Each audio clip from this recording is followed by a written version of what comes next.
Hello and welcome to another episode of the eReads podcast. I'm your host, Liz. Well, should I say the Black Pod nominated podcast, eReads podcast. Shout out to Black Pod Awards for hosting their annual award ceremony. While I didn't take home the win, it was super amazing to be nominated and featured up there with three other amazing podcasts. So if you're listening out there and you are a BIPOC creator and you have a podcast, please check out at Black Pod Awards on social media platforms. So back to today's show. Today I am thrilled to talk with Jack LaFountain. He is a Vietnam veteran, an ordained minister, a registered nurse, a vagabond, and a dreamer. He says from chaos emerged a writer who has written 7 horror novels, a series of Western fiction, and 3 short story collections. He is blessed to spend time listening to all the voices in his head.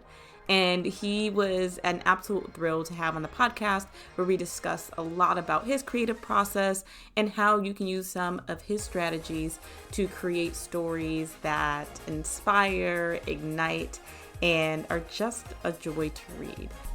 There will be a couple ads later in the episode, but just sit back and listen as we jump right into the conversation. All right, welcome, Jack. How's it going for you? Oh, going great. Good to be with you this morning. Thank you. I'm really excited. So, and the listeners, you may or may not know, I've done NaNoWriMo, but Jack, you've done it 3 times? I've done it 5 times actually. I've only been successful 3 times. Well, listen, that's still a lot of times. Yeah, it's been the last 3 years. I've been successful and got it done. Actually worked out a new series by NaNoWriMo time. I love, a quick little NaNoWriMo recap for those who don't know what it is. It is National Novel Writing Month that happens in November, and you attempt to write 50,000 words in 30 days. And sometimes it's successful, sometimes it's not, but it's a really good way to just get words on paper, and you might find your next new story. How would you describe it, Jack? Yeah, it's a great challenge. I mean, I write all the time, Mm-hmm. but to have that challenge to, you've got about 1,700 words a day, and it's got to Mm-hmm. be every day without fail. It's just good experience and good training. My friends that write, I try to get them to enter every year. Uh, it's a great challenge. Yeah, and well, speaking of, your friends and stuff like that, I have a bookish question for you. Are you ready? Oh, sure, So absolutely. my question that I wanted to ask you was, would you rather write alone or with a group of your friends? So with NaNoWriMo, I don't know if you write it by yourself or with a group of others. So I was curious, how do you prefer to write when you're creating stories? Generally alone because I get lost. I'm not a multitasker at all. Uh, and just mainly for that reason. I mean, I have belonged to some writers groups and worked in a group, but especially with the NaNoWriMo, I generally work better by myself. Occasionally, I'll type on my blog or on Facebook. That well, just not too long ago. Well, I'm off to Lake Charles. Somebody said, "When did you leave?" And I didn't leave the house. I just mentally I'm gone to Lake Charles, Louisiana. Well, that's interesting because in your bio, you have a really interesting statement. You said that you are blessed to spend time with the voices in your head. And so it seems like you use imagination a lot. I do, yeah. I'm a unrepentant pantser when it comes to writing. I I, like when when I started NaNoWriMo last year, the fellow that was kind of in charge of our area said, it was 2 or 3 days before November 1st, that. and it's like, post an excerpt of your story. It's like, what excerpt? I'm not allowed to start till November the 1st. I don't have any idea. I'm going to start writing on November 1st, and I'll get the ideas from there. Oh, I love that. So Do you ever get scared? So, like, I have a mix of folks, some people really they are serious about their plotting. Some people just love to just find out the story as they go along. I mean, do you ever get scared when you're just kind of like pantsing and figuring the story out as you go? Um, no, not really. I I will get started into the story, and I kind of let the characters take me wherever they want to go. Mhm. When I get stuck for that, when I get stuck and they're not talking to me or telling me where about the story, I just start writing the way I think it should be. Yeah. And generally, what happens then, I wake up in the middle of the night and it's like, nope, that's all wrong. Yes. This is the way it goes.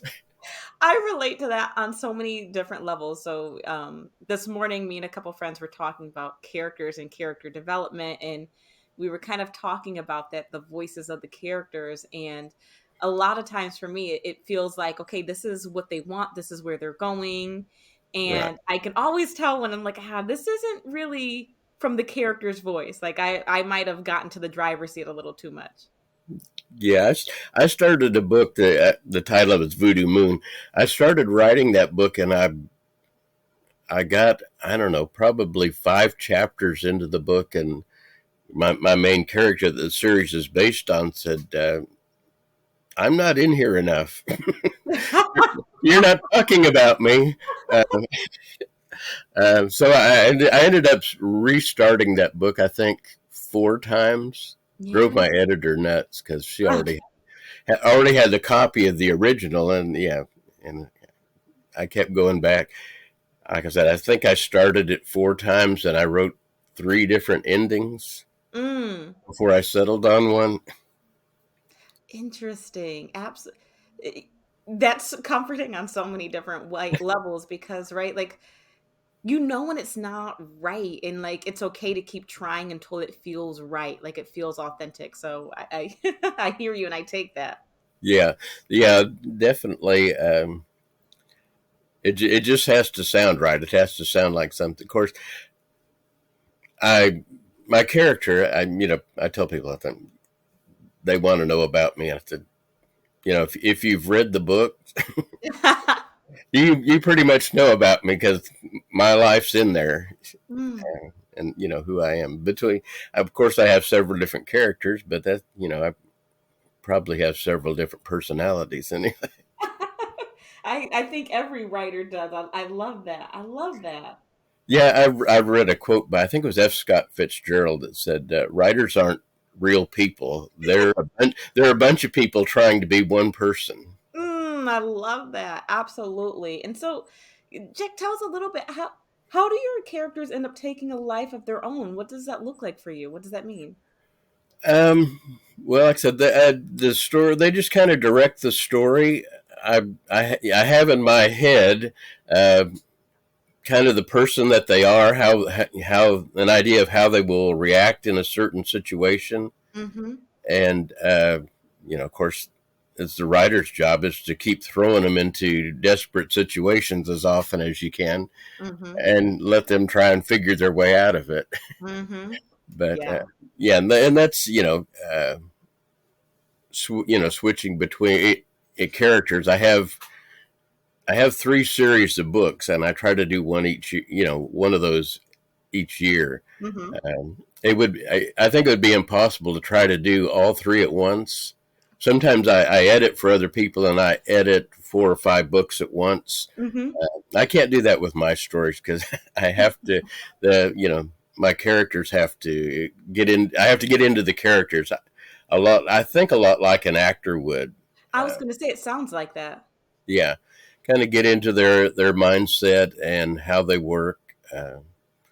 I have one character who's a bad guy, and it's like I would I would write his part in the morning, and it's like spend the rest of the day trying to get rid of that stuff Mm. that's in my head. That Right. I don't want to think about that or think like that.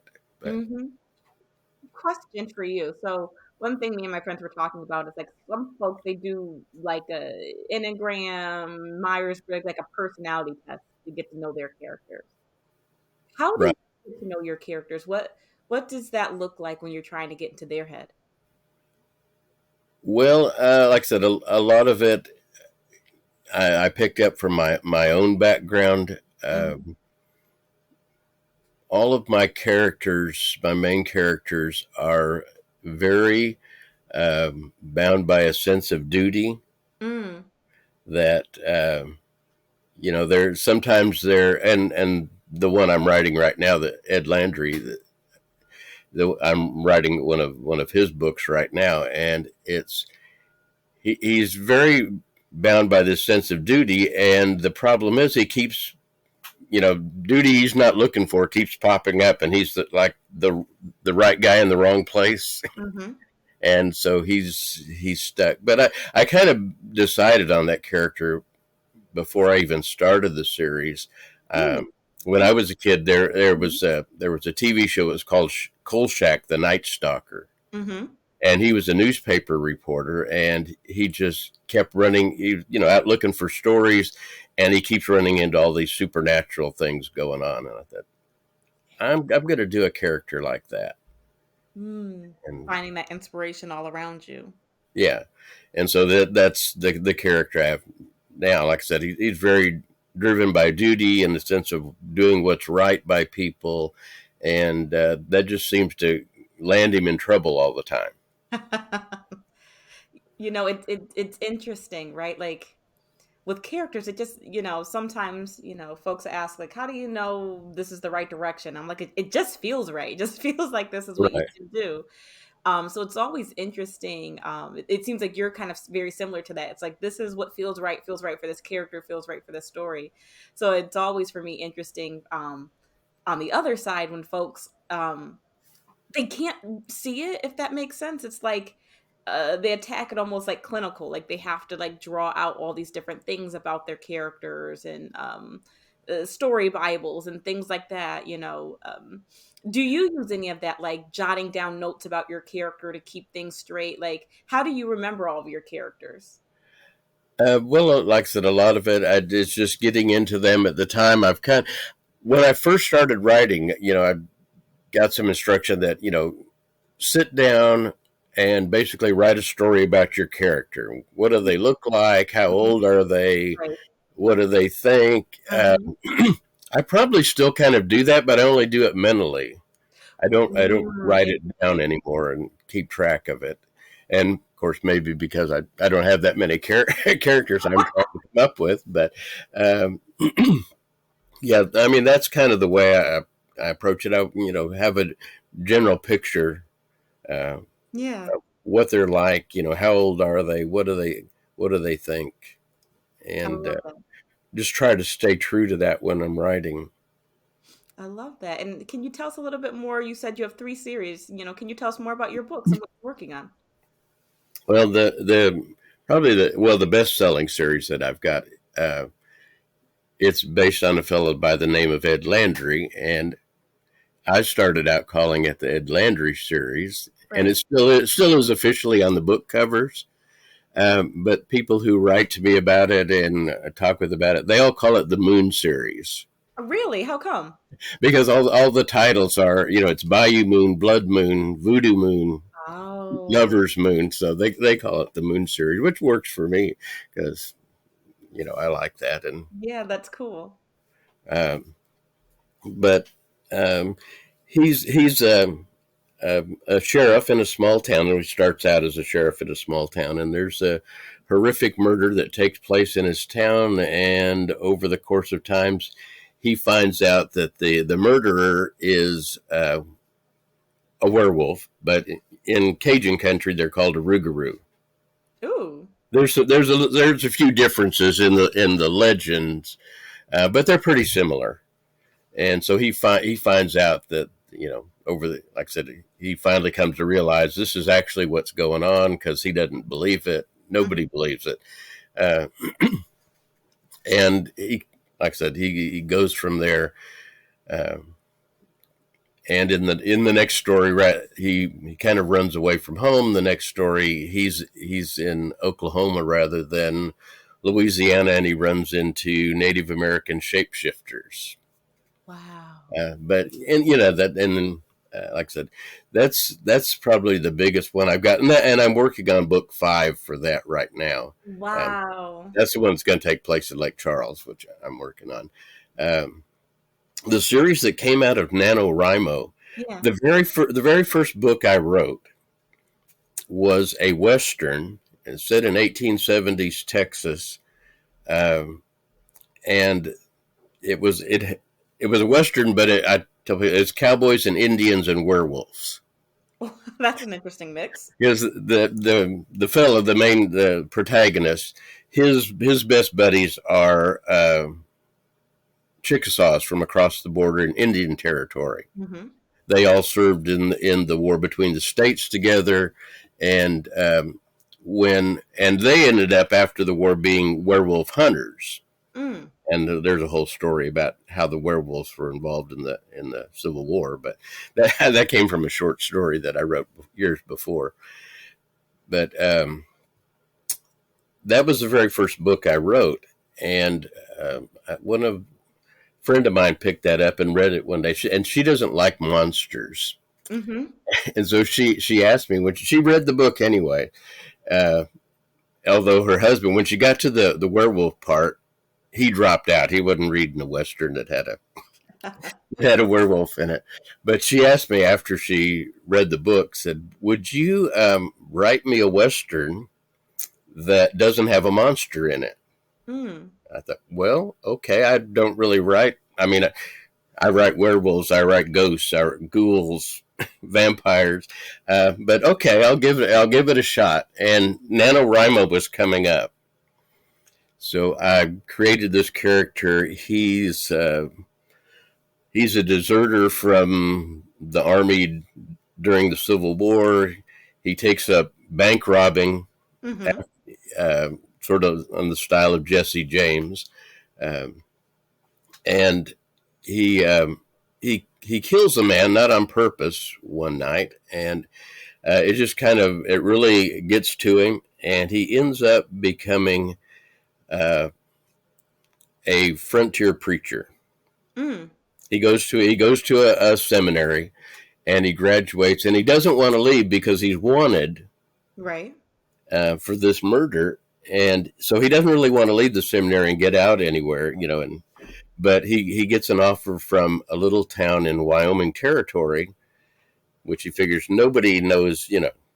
I can go here and I can hide out basically forever and still do what I want to do. Still have my life as a minister. Mm-hmm. So he goes, and he's there about a year, and one day his old gang rides into town. Oh. And so he has to face the consequences of having basically never told anybody what happens. And they're out, of course, these outlaws, they're out to take over the town because they think it's going to be a good hiding place for their criminal activities. So he's got a battle with them. He does finally, in the next book, ends up going to face trial Mm-hmm. for the shooting this fella, and ends up back in town. But that's the second series. Like I said, that first book that I wrote, I never planned on doing another one. Really? Well, How did you know that you needed to do a second one then? Well, what happened? I kind of left the door open to do it, Mm-hmm. and I thought about it very briefly after it was done, and I thought, I don't really want to get tied down to this because I really had no idea where it could go or what would happen. Mm-hmm. And people just asked me, "You going to do a sequel to this?" And no, I don't think so. Well, you should. You should do a sequel to it. So last year, I did finally write a sequel to it. The original one came out in 2007, and I wrote the sequel to it last year. Nice. I Mm-hmm. that one again. My editor said, "Yeah, there's going to be a third one." So, and unintentionally, I did leave the door open for a way to do a third one. I didn't even think about it as I was doing it till Yeah. I was done with the book and mentioned that, and I thought, this is where this could go. It can come from here. So, I love that. Jack, where can we find these stories? I'm interested in this werewolf and this western. Where can we find your stories? um, the publisher that does my books is called House of Honor Books, and if you go to houseofhonorbooks.com, uh, all my books are on there. Uh, Occasionally, I write a blog for them. They have a weekly blog about writing, Mm-hmm. and I write some blogs for them. But then I also have my own website. It's jacklafountainauthor.com, and I write my own weekly blog on there. It's called No Jack. Actually, I write two. I write one called No Jack, and I write a devotional one on Sundays. Um, but Wonderful. all my books are also on that one. Fantastic. Absolutely. You're inspiring me to kind of like just create and go where the characters go. So thank you for leaving us with that inspiration. Oh, well, thank you for having me. Jack, what words of wisdom would you give for anyone who's just like, yeah, I have no idea. They might know the story, but they have no idea how to get closer to their characters. Any tips or strategies or any words of advice on how they can get closer to their character? Well, I just basically, like I said, get an idea in your mind what this person's like. You know, maybe imagine that there's somebody that you're meeting, and this is the impression that I get from this meeting with them, and kind of allow that. Try and get into that character, like I said, much like an actor. I'm going to get into this character, and I'm going to go into this situation. This is what I'm going to do, uh, and that's like I said that works for me very well. Um, Although I don't think I'm an actor, but except I like to play around with my characters, and you know, I like I do talk about them as if they're real people. I think that makes such a huge difference though. When I talk to other people, Right. even my editor now, she'll ask, well, what's Ed up to? I So love that. I do. And I think that makes a difference, right? Like because they just don't live on the page. They live outside of the page. And I think that helps, see inspiration around you. It helps just bring that character closer and makes your story feel more real. So, thank you for those tips and those reminders. but yeah, like I said, with them, if I don't know at the moment, because I want to write every day. I try to write every day on, but um, if I don't know, I just kind of plod along because I tell people that I don't know about writer's block because I'll just write something. Hmm.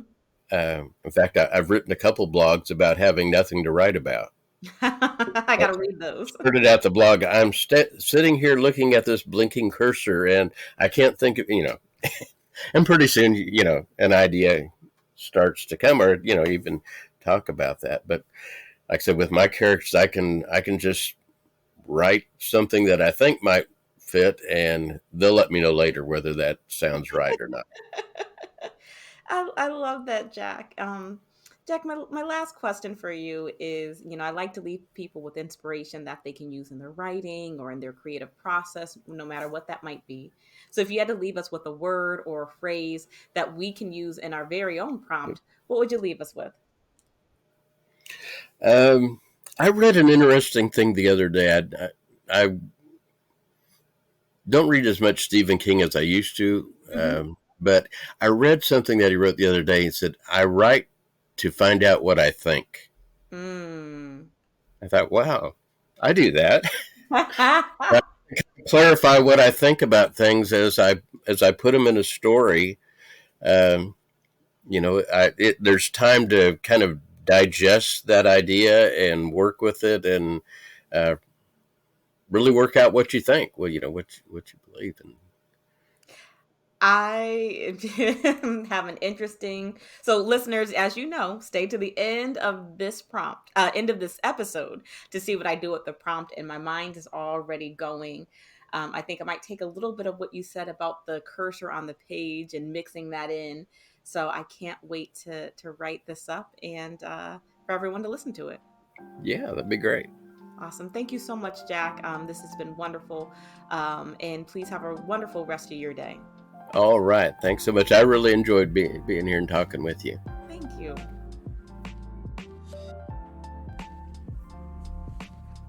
I think, I thought, I will think. Past, present, future, or all three. When the writer creates, they can be infinitely present in a variety of spaces. First person in a land of medieval turmoil, sorting through the complexities of gender norms and equality. Present tense in a future galaxy trying to work through present-day political strife.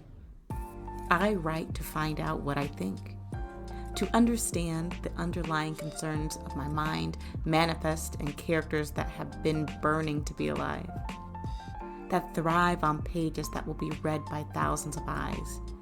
Yet I figure out what lies inside, the troubles, the joys, the in-between things. Writers have eyes everywhere. We live through the stories we tell and the characters that touch or torment the hearts of readers. One single thought sparks so much life. Life within the writer, the reader, and hopefully the reviewer. Poetic, short story, epic novel. One word, 100 or 1,000. Each a droplet in a pool of imagination that ripple long after fingers cease to type. I write to find out what I think. I read to find out what I need to know. I share stories to connect. Reading is magic. Writing is release. It is everything I could have imagined and more. It is living 1,000 lives through the eyes of my characters. It is experiencing the depth of emotion so that others can touch it through the pages. I write to find out how much I love to write.